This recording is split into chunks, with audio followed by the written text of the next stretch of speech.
শেষ জামানায় মহিলাদেরকে ধরা হবে আর তাদের পেট কেটে ফেলা হবে। সুবহানাল্লাহ, চিন্তা করতে পারেন, শেষ জামানায় মেয়েদেরকে ধরা হবে জোর করে এবং পেট কেটে ফেলা হবে। কি বুঝলেন? সিজার।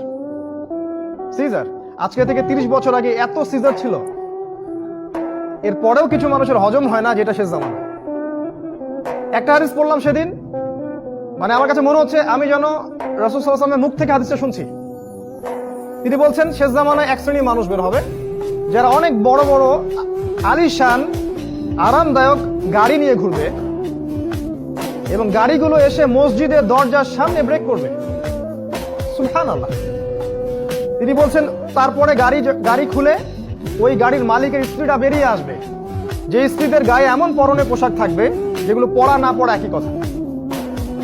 তারপর নবীজি বলেছেন তোমরা যদি ওদেরকে দেখো আলইনুহুন্না, তোমরা ওদেরকে লানত করো, অভিশাপ দিও, ফাইন্নাহুন্না মাআলুনা, কারণ তারা হচ্ছে অভিশপ্ত।